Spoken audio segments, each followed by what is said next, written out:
വിശ്വാസികളുടെ മടക്കയാത്രയും കേരള സർക്കാരും വിദേശകാര്യ മന്ത്രാലയവും തമ്മിലുള്ള ആശയവിനിമയവും വിശദീകരിക്കാനാണ് ഞാൻ ഇന്ന് നിങ്ങളെ കാണുന്നത്. ഇപ്പോഴത്തെ പ്രധാനപ്പെട്ട വിഷയം ഗൾഫിൽ നിന്ന് കേരളത്തിലേക്ക് വരുന്ന എല്ലാ വിമാനങ്ങളും കോവിഡ് പരിശോധന നടത്തി നെഗറ്റീവ് സർട്ടിഫിക്കറ്റ് ഉള്ളവരെ മാത്രമേ കൊണ്ടുവരാവൂ എന്ന് കേരള സർക്കാർ ആവശ്യപ്പെട്ടതാണ്. ഇത് സംബന്ധിച്ചിട്ടുള്ള കേരള സർക്കാരിൻ്റെ കത്ത്, ആ കത്തിൽ ആദ്യം പറഞ്ഞിരുന്നത് 20-ാം തീയതിക്ക് ശേഷം, അതായത് 21-ാം തീയതി തൊട്ട് ഈ നിബന്ധനകൾ പാലിച്ചുകൊണ്ട് മാത്രമേ വിമാനങ്ങൾ കേരളത്തിലേക്ക് വരാവൂ. ഇതാണ് സംസ്ഥാന ഗവൺമെൻറ് നിഷ്കർഷിച്ചിരുന്നത്. അതിനുശേഷം വീണ്ടും ഒരു കത്ത് വന്നു. പലരും സൗകര്യങ്ങൾ ഒരുക്കാൻ കൂടുതൽ സമയം ആവശ്യപ്പെട്ടു എന്നാണ് പറയുന്നത്. ശ്രീ ഇളങ്കോവൻ, കാരണം ഇത് സംബന്ധിച്ചിട്ടുള്ള ആക്ഷേപങ്ങൾ ഉയർന്നപ്പോൾ കേരളത്തിലെ നോർക്കയുടെ ചുമതലക്കാരൻ കൂടിയായിട്ടുള്ള ഇളങ്കോവൻ പറയുന്നത്, however several organizations have informed that arrangements are being done to get the testing done and requested to extend the time limit by 4 days. Therefore the time limit is extended from 26/2020 to 24/6. എന്ന് പറഞ്ഞാൽ ഇത് നടപ്പിലാക്കാൻ വേണ്ടിയിട്ടുള്ള തയ്യാറെടുപ്പ് നടത്തിക്കൊണ്ടിരിക്കുകയാണ്. അതുകൊണ്ട് സമയം കുറച്ചും കൂടി വേണം. ഇത് എത്രമാത്രം വാസ്തവമാണ്, ആരങ്ങനെ ആവശ്യപ്പെട്ടതൊക്കെ കേരള സർക്കാർ വിശദീകരിക്കേണ്ടി വരും. എന്തായാലും ഇതിനിടയിൽ പല കത്തിടപാടുകളും നടന്നു. അതിനുശേഷം ഏറ്റവും ഒടുവിൽ ജൂൺ 24-ന് വിദേശകാര്യ മന്ത്രാലയം സംസ്ഥാന സർക്കാരിനെ അറിയിക്കുന്നു, കേരളത്തിനായി പ്രത്യേക മാർഗനിർദ്ദേശങ്ങൾ പ്രായോഗികമല്ല. സഞ്ജയ് ഭട്ടാചാര്യ, ഇന്നലെ ഇവർ പറയുന്നുണ്ടല്ലോ, സഞ്ജയ് ഭട്ടാചാര്യയുടെ കത്ത് 24-ാം തീയതി എഴുതിയ കത്താണിത്. ഈ കത്തിൽ പറഞ്ഞിരിക്കുന്ന ഇംഗ്ലീഷിലുള്ള വാചകം ഞാൻ ഇന്നലെ മലയാളത്തിൽ പറഞ്ഞു. മലയാളം മനസ്സിലാകാത്ത ആളുകൾ ആരോ ഉണ്ട്, അതുകൊണ്ട് അവർക്ക് വേണ്ടിയിട്ട് ഞാൻ ഇംഗ്ലീഷിൽ തന്നെ പറയാം. There are a significant number of Indians, including those domiciled in Kerala, seeking to return from Gulf to India. The VBM flights apply the same norm for all departing passengers, irrespective of the destination in India, based on the facilities available in the particular Gulf country. At this stage, it would not be practical to have different guidelines or norms for different states of India for VBM flights. 24-ാം തീയതിത്തെ കത്താണ്. ഈ 24-ാം തീയതിത്തെ കത്ത് കിട്ടി. അതറിയിച്ചതിന് മറുപടിയായിട്ട് കേരള സർക്കാർ മറുപടി അറിയിച്ചു. എന്താ മറുപടി അറിയിച്ചത്? ഈ പറഞ്ഞ കിറ്റും പിന്നെ കോവിഡ് പരിശോധനയൊന്നുമില്ല, എല്ലാവരും മാസ്ക് ധരിക്കണം, എല്ലാവരും ഫേസ് ഷീൽഡ് ധരിക്കണം. വിദേശകാര്യ മന്ത്രാലയം അതിന് മറുപടി അയച്ചു. ആ കത്താണ് ഇന്നലെ നിങ്ങൾക്ക് എല്ലാവർക്കും മുഖ്യമന്ത്രിയുടെ ഓഫീസിൽ നിന്ന് നമ്മുടെ PR തന്നത്. ആ കത്തിൽ പ്രായോഗിക സമീപനം സ്വീകരിക്കുന്നത് നല്ലതാണ് എന്ന് പറഞ്ഞാൽ എന്താ പ്രായോഗിക സമീപനം? കിറ്റും പിന്നെ കോവിഡ് പരിശോധനയും മുൻകൂട്ടിയുള്ള കോവിഡ് പരിശോധനയും എന്നുള്ള നിങ്ങളുടെ അപ്രായോഗിക സമീപനം മാറ്റിവെച്ചുകൊണ്ട് മാസ്കും ഫേസ് ഷീൽഡുമായിട്ട് വരിക എന്നുള്ള പ്രായോഗിക സമീപനം സ്വീകരിക്കുന്നത് നല്ലതാണ് എന്ന് പറഞ്ഞാൽ മണ്ടത്തരം പറ്റി എന്ന് ബോധ്യമായതിൽ സന്തോഷം എന്നാണ് പറഞ്ഞത്. അതിനാണ് കോംപ്ലിമെന്റ് ചെയ്തത്. ഇതെങ്ങനെയാണ് അഭിനന്ദനാവുന്നത്? ഇപ്പൊ അഭിനന്ദിച്ചു എന്നാണല്ലോ എല്ലാ ഇതിലും വരുന്ന വാർത്ത. ഈ കോംപ്ലിമെന്റും കൺഗ്രാജുലേഷൻ തമ്മിലുള്ള വ്യത്യാസം, അതിന്റെ അർത്ഥവ്യത്യാസം അറിയാത്ത ആൾക്കാരാണോ മുഖ്യമന്ത്രിയുടെ ഓഫീസിൽ ഇരിക്കുന്ന PR? മാത്രമല്ല, ഒരു കാര്യം മനസ്സിലാക്കണം, കോവിഡ് പരിശോധന ഈ കത്തിൽ, ഈ വിദേശകാര്യ സെക്രട്ടറി കത്തിൽ കോവിഡ് പരിശോധനയും PPE കിറ്റിനെയും സംബന്ധിച്ചിട്ടുള്ള ഒരു പരാമർശവും ഇല്ല. കാരണം അതാണല്ലോ കേരള ഗവൺമെന്റ് ആദ്യം ആവശ്യപ്പെട്ടിരുന്നത്. അതിന് പകരം കേരള ഗവൺമെന്റ്, അതായത് ഈ കോവിഡ് പരിശോധന നടത്തുന്നത് അപ്രായോഗികമാണെന്ന് പറഞ്ഞതിന് ശേഷം കേരള ഗവൺമെന്റ് അതൊക്കെ ഒഴിവാക്കിയിട്ട് മാസ്കും ഫേസ് ഷീൽഡും ഗ്ലോവ്സും ധരിക്കണം എന്ന് എഴുതിയ കത്തിന് മറുപടിയായിട്ട് ഇക്കാര്യം നിങ്ങൾ വിമാനയാത്രാ കമ്പനികളുമായിട്ട് സംസാരിച്ചോളൂ, വിദേശ മന്ത്രാലയത്തിന് ഇക്കാര്യത്തിൽ ഒന്നും ചെയ്യാനില്ല. നിങ്ങൾ നേരത്തെ വെച്ച നിബന്ധനകളിൽ നിന്ന് പിന്മാറി എന്നുള്ള കാര്യം ഗൾഫിലെ അംബാസഡർമാരെ ഞങ്ങൾ അറിയിക്കാം. എന്താ പറഞ്ഞിരിക്കുന്നത്?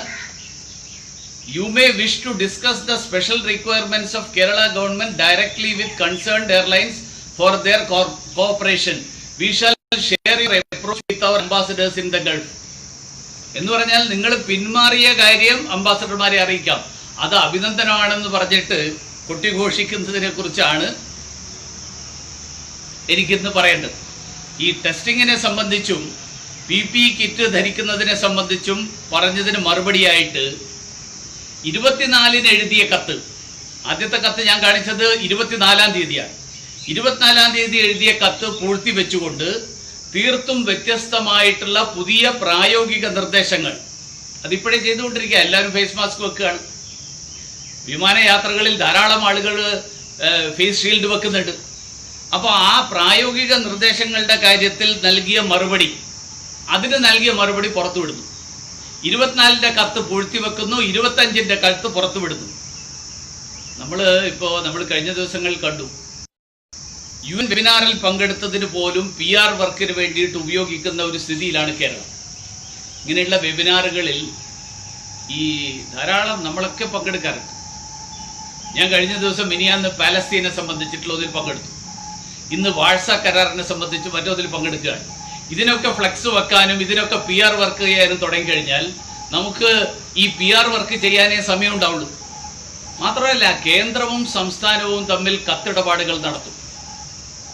ആ കത്തിടപാടുകളിൽ ഔപചാരികമായിട്ടുള്ള മര്യാദകൾ പാലിക്കും.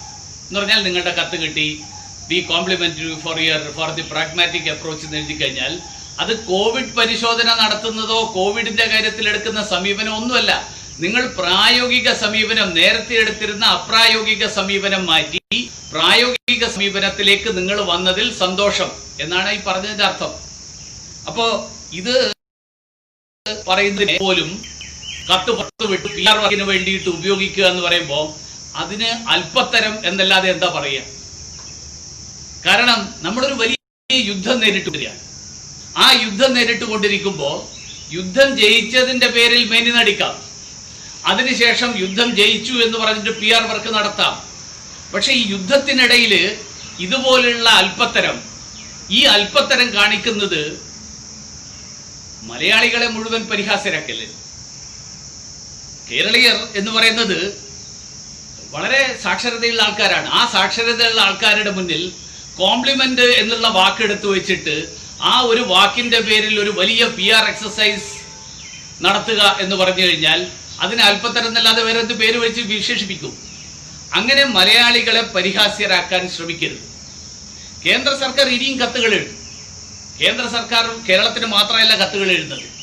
ഞാൻ നിങ്ങൾക്ക് കഴിഞ്ഞ ദിവസങ്ങളിലൊക്കെ പല സംസ്ഥാനങ്ങൾക്കും എഴുതിയിട്ടുള്ള കത്തുകൾ, ആ കത്തുകളുടെ വിവരങ്ങൾ, ആ കത്തുകളിൽ പറഞ്ഞിട്ടുള്ള പല കാര്യങ്ങളുണ്ട്. ഉദാഹരണത്തിന് ഏപ്രിൽ മാസം 12-ാം തീയതി മുതൽ 18-ാം തീയതി വരെയുള്ള ടെസ്റ്റിങ്ങിനെ സംബന്ധിച്ച്, ആ ടെസ്റ്റിങ്ങിനെ സംബന്ധിച്ച് കേന്ദ്ര സർക്കാർ ഒറീസയെയും കേരളത്തെയും അഭിനന്ദിച്ചു. ഏപ്രിൽ 12 മുതൽ 18 വരെ. കാരണം ഡബിളിംഗ് റേറ്റ് ഏറ്റവും കുറഞ്ഞ സംസ്ഥാനങ്ങളിൽ ഒന്നായിരുന്നു എന്നാണ് പറയുന്നത്. പക്ഷെ നമ്മൾ ഒറീസക്കാരെങ്കിലും ഈ ഐക്യരാഷ്ട്രസഭയുടെ അംഗീകാരം പിടിച്ചു പറ്റി എന്ന് പറഞ്ഞിട്ട് ലോകം മുഴുവൻ പ്രസിദ്ധപ്പെടുത്തുന്നത്, പബ്ലിസിറ്റി നടത്തുന്നത് നിങ്ങളെല്ലാവരും ഡൽഹിയിലുള്ള ആൾക്കാരല്ലേ? നിങ്ങൾ ആരെങ്കിലും കണ്ടിട്ടുണ്ടോ? തെലങ്കാനയെ കുറിച്ച് എഴുതി, central team appreciate states effort to contain COVID. Hindu പത്രത്തിൽ വന്ന വാർത്തയാണ്. തെലങ്കാനയെ കുറിച്ച് ഏപ്രിൽ മാസം 25-ാം തീയതി ഇന്റർ മിനിസ്റ്റീരിയൽ ടീം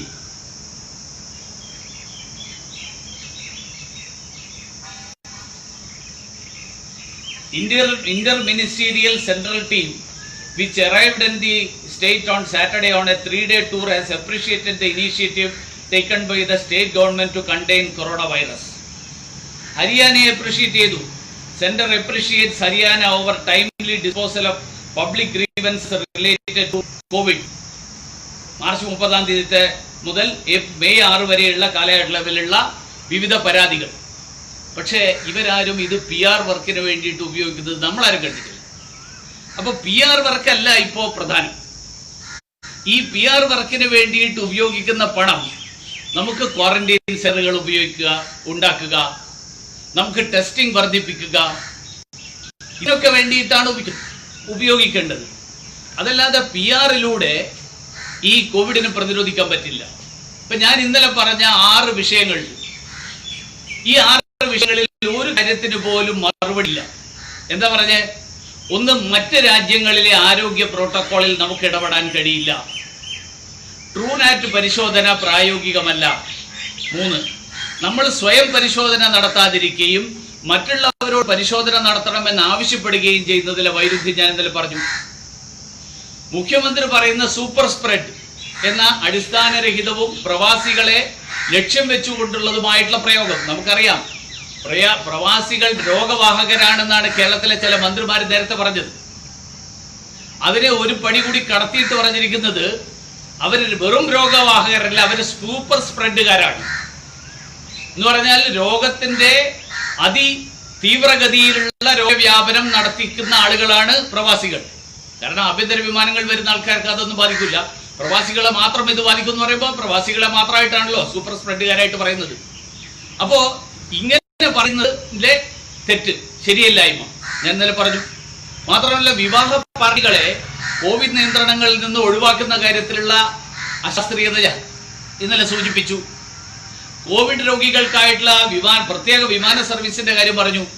ഈ 6 വിഷയങ്ങളിൽ ഒരു വിഷയത്തിൽ പോലും മറുപടിയില്ല.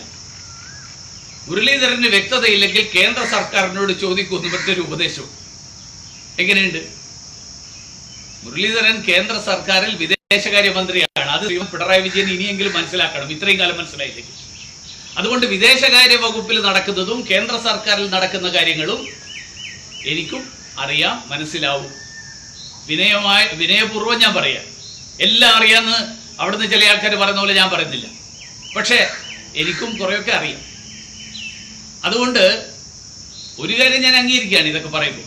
കാരണം കേരളത്തിൽ ടെസ്റ്റിങ്ങിന്റെ അപര്യാപ്തതയെക്കുറിച്ച് ഞാൻ നേരത്തെ പറഞ്ഞിട്ടുണ്ട്. ഈ വീഴ്ച ചൂണ്ടിക്കാണിക്കുമ്പോൾ അത് സ്വയം സമ്മതിക്കാൻ ജാള്യതയുണ്ടെങ്കിലും പിന്നീട് ഈ ടെസ്റ്റുകൾ വർദ്ധിപ്പിക്കുന്നു. തുടക്കത്തിൽ നടന്നിരുന്നത് 400-500 ടെസ്റ്റുകളാണ് ഒരു ദിവസം.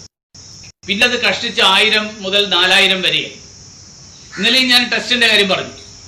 ഇപ്പോ ഇന്നലെ പറഞ്ഞത് അതൊക്കെ കാതലായിട്ടുള്ള വിമർശനമൊന്നുമല്ല. പക്ഷെ ഇന്നലെ പറഞ്ഞു 15,000 വർദ്ധിപ്പിക്കും ടെസ്റ്റ്. നല്ല കാര്യമാണ്. പക്ഷെ ഇപ്പോഴും ഞാൻ പറയുന്നതിന്റെ കാരണം എന്താ വെച്ചാൽ, ദേശീയ തലത്തിൽ ടെസ്റ്റിംഗിന്റെ ആവറേജ് 25-ാം തീയതിത്തെ കണക്ക്, ഇന്നലത്തെ കണക്കിൽ ടെസ്റ്റിംഗിൽ കേരളം നിൽക്കുന്നത് 28-ാം സ്ഥാനത്താണ്. കാരണം കേരളത്തില് 1,00,000-ന്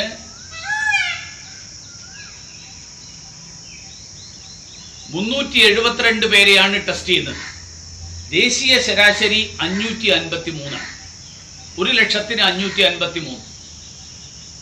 ദേശീയ ശരാശരിയിൽ ഏറ്റവും മുന്നിൽ നിൽക്കുന്ന, നമ്മളെക്കാൾ മുന്നിൽ നിൽക്കുന്ന 27 സംസ്ഥാനങ്ങളുണ്ട്. നമ്മുടെ പിന്നിൽ നിൽക്കുന്ന 6-7 സംസ്ഥാനങ്ങളേ ഉള്ളൂ. ലക്ഷദ്വീപ്, ബീഹാർ, ഉത്തർപ്രദേശ്, തെലങ്കാന, മേഘാലയ, ഇങ്ങനെയുള്ള കുറച്ച് സംസ്ഥാനങ്ങൾ. ഇവരാണ് നമ്മളെക്കാൾ പിന്നിൽ നിൽക്കുന്നത്. പക്ഷേ ഈ മുന്നിൽ നിൽക്കുന്ന 27 സംസ്ഥാനക്കാര് അവരാരും ഈ ടെസ്റ്റിങ്ങിലെ ഞങ്ങൾക്ക് ടെസ്റ്റിംഗ് നടത്തേണ്ട ആവശ്യമില്ല എന്ന് പറയാറില്ല. അപ്പൊ ഞാനതുകൊണ്ട് ഈ പ്രതിദിനമുള്ള ടെസ്റ്റുകൾ, ആ ടെസ്റ്റുകൾ വർദ്ധിപ്പിക്കണം. ഇന്നലെ പറഞ്ഞു ജൂലൈയിൽ ടെസ്റ്റിംഗ് 15,000 ആക്കും. കൂട്ടത്തിൽ ഒരു കാര്യം കൂടി പറഞ്ഞു, ഓഗസ്റ്റിൽ വ്യാപനം കൂടും. നമുക്ക് കണ്ടുപിടിക്കാൻ വിഷമമൊന്നുമില്ല. കാരണം ജൂലൈ കൂടുതൽ ആളുകളിലേക്ക് ഇത് വ്യാപിച്ചിട്ടുണ്ട് എന്ന് മനസ്സിലാകുമ്പോൾ ഓഗസ്റ്റ് ആകുമ്പോൾ സ്വാഭാവികമായിട്ട് വ്യാപനം കൂടിയതായിട്ട് എല്ലാം മനസ്സിലാവും. ടെസ്റ്റ് നടത്താത്തത് കൊണ്ടാണ് അത് മനസ്സിലാകാത്തത്. അതായത് ഞാൻ പറഞ്ഞുള്ളൂ, അതുകൊണ്ട് ടെസ്റ്റ് നടത്തണം. എന്തുകൊണ്ടാണ് ടെസ്റ്റ് നടത്തണം എന്ന് പറയുന്നത്? നമ്മുടെ കേരളത്തിലുള്ള ആളുകൾ എല്ലാവരെയും ഈ ടെസ്റ്റ് നടത്താതിരുന്നു കഴിഞ്ഞാൽ ഈ ചക്ക വീണ് കൊറോണ ബാധിച്ചു മരിക്കുന്നത് പോലെ സംഭവങ്ങൾ ഉണ്ടാവും. ചക്ക വീണ് ആശുപത്രിയിലാവുന്ന ആൾ കൊറോണ ബാധിച്ചു മരിക്കുന്നു. ഇങ്ങനെയുള്ള സംഭവങ്ങൾ വേറെ എവിടെയും സംഭവിക്കുന്നില്ല. അത്തരം സംഭവങ്ങൾ സംഭവിക്കാതിരിക്കണമെങ്കിൽ ടെസ്റ്റ് നടത്തണം. അതുകൊണ്ട് ഈ ടെസ്റ്റുകൾ PR-ന് വേണ്ടിയിട്ട് ഉപയോഗിക്കുന്ന ഈ ശ്രമം ക്വാറന്റീൻ സെന്ററുകൾ നടത്താൻ വേണ്ടി ഉപയോഗിക്കണം, ടെസ്റ്റുകൾ നടത്താൻ വേണ്ടിയിട്ട് ഉപയോഗിക്കണം. ICMR-ന്റെയും WHO-യുടെയും മാർഗനിർദ്ദേശങ്ങൾ, ആ മാർഗനിർദ്ദേശം കൂടുതൽ ടെസ്റ്റുകൾ നടത്തണം എന്നുള്ളതാണ്. ആ മാർഗനിർദ്ദേശങ്ങൾ പാലിക്കണം. അതുകൊണ്ട് ഒരു ശാസ്ത്രീയ സമീപനത്തിലൂടെയാണ് കോവിഡിനെ പ്രതിരോധിക്കേണ്ടത്, PR വർക്കിലൂടെയല്ല. അതുകൊണ്ട് ആ കാര്യങ്ങൾ കേരള സർക്കാർ ശ്രദ്ധിക്കണം. നടത്തുമോ അതിലെ ഒരു വരി എടുത്തിട്ട് അതിലെ ഒരു കത്തെടുത്തിട്ട് പ്രസിദ്ധീകരണത്തിന് കൊടുത്ത് കേരള സർക്കാരിനെ വിദേശ മന്ത്രാലയം അഭിനന്ദിച്ചു എന്ന് പറഞ്ഞിട്ടുള്ള PR വർക്ക് ഇനിയെങ്കിലും ദയവ് ചെയ്ത് അവസാനിപ്പിക്കുക. മലയാളികളെ പരിഹാസ്യരാക്കാനുള്ള ശ്രമങ്ങൾക്ക് അവസാനിപ്പിക്കുക.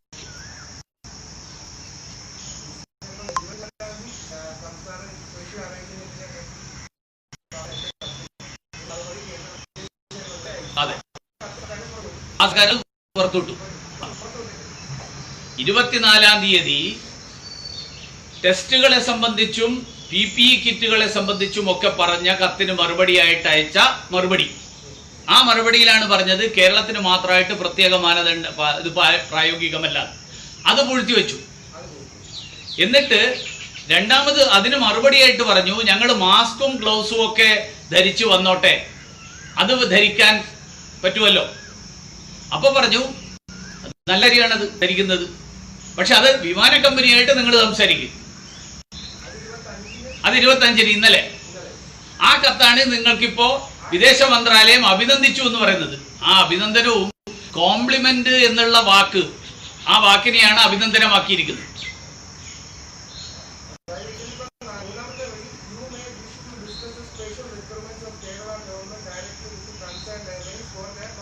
ആ അത് 25-ന് പറഞ്ഞതാ. ആ അതായത് നിങ്ങളുടെ പുതിയ സമീപനം ഞങ്ങൾ ഷെയർ ചെയ്യാം. നിങ്ങൾ ആദ്യം പറഞ്ഞത് അംബാസിഡർമാർക്ക് നേരിട്ട് ഇളങ്കോവൻ എഴുതിയ കത്തിൽ അംബാസിഡർമാർക്ക് നേരിട്ട് എഴുതിയിരിക്കുക. ഏത് അംബാസിഡർമാർക്ക് നേരിട്ട് എഴുതിയത് 25-ാം തീയതിക്ക് ശേഷം all flights departing to Kerala from 25th June onwards should comply with the testing condition and bring all COVID negative and positive cases separately as per protocol stated earlier. ഈ കത്ത് അയച്ചത് കൊണ്ട് അംബാസിഡർമാർ ആശങ്കയിലാണ്. അതുകൊണ്ട് വിദേശകാര്യ വകുപ്പിലെ സെക്രട്ടറി പറഞ്ഞു ആ നിലപാടിൽ നിന്ന് പിന്മാറി കേരള ഗവൺമെന്റ്.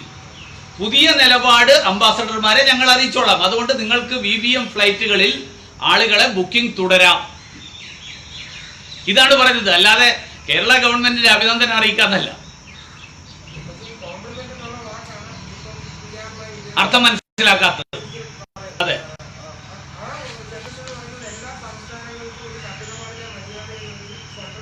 അല്ലല്ല, അതായത് കോംപ്ലിമെന്റ് എന്തിനാ? ഫോർ യുവർ പ്രാഗ്മാറ്റിക് അപ്രോച്ച് എന്ന് പറഞ്ഞാൽ നിങ്ങൾ നേരത്തെ നടത്തിയ അപ്രായോഗിക സമീപനം മാറ്റി പ്രായോഗിക സമീപനത്തിലേക്ക് വന്നത് കോംപ്ലിമെന്റ്. ഇംഗ്ലീഷ് വായിക്കുമ്പോ ആ ഇംഗ്ലീഷ് അറിയുന്ന ആൾക്കാരെങ്കിലും PR ടീമിൽ വെക്കണം. ഇംഗ്ലീഷ് മനസ്സിലാക്കാൻ അറിയാത്ത ആൾക്കാരെ PR വെച്ചുള്ള ബന്ധമാണ് ഇതൊക്കെ. ആ കത്ത് പുറത്തു വിട്ടിട്ടില്ല. ആ കത്തിന് മറുപടി അയച്ചപ്പോ ഞങ്ങളത് പിൻവലിച്ചു. പകരം ഇങ്ങനെ ആയാൽ കൊള്ളാമെന്ന് പറഞ്ഞതിന് നിങ്ങൾ എപ്പോഴെങ്കിലും മണ്ടത്തരം സംബന്ധിച്ച് പ്രായോഗിക തലത്തിലേക്ക് വന്നതിൽ നിങ്ങൾ ഞങ്ങൾ പറഞ്ഞാൽ അത് മണ്ടത്തരം സംബന്ധിച്ചതിനാണ് അഭിനന്ദിച്ചത്. അപ്പൊ അത് അല്ലെ ഇംഗ്ലീഷ് മനസ്സിലാക്കാൻ കുറച്ചും കിട്ടുന്ന ആൾക്കാരെ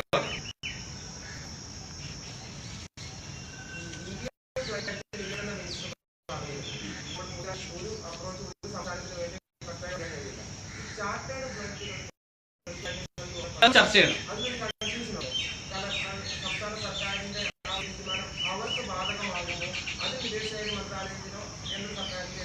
അല്ല, അതില് ചാർട്ടേഡ് വിമാനങ്ങൾക്ക് ഞങ്ങൾക്ക് അപ്രൂവൽ കൊടുത്തതിന് തടസ്സമൊന്നുമില്ല. ഈ ഫേസ് ഷീൽഡും മറ്റേതൊക്കെ അതാണ്. ഇപ്പോ എല്ലാ വിമാനങ്ങൾക്കും അവർ നിബന്ധനമായല്ലോ ഈ ടെസ്റ്റിംഗ് ഒന്നും കാര്യം നടത്തൂല എന്നുള്ളത് ഉറപ്പായി. ആ ആകെ ഫേസ് ഷീൽഡും മാസ്കും വെക്കണം എന്നുള്ളത് ചാർട്ടേഡ് ഫ്ലൈറ്റുകാർക്ക് വേണ്ടിയിട്ട് വിമാന കമ്പനികൾ നടപ്പിലാക്കണം എന്ന് പറഞ്ഞാൽ അതിന്റെ പൈസയും കൂടി പ്രവാസിയുടെ കയ്യിൽ നിന്ന് വാങ്ങും. അത്രേ ഉള്ളൂ.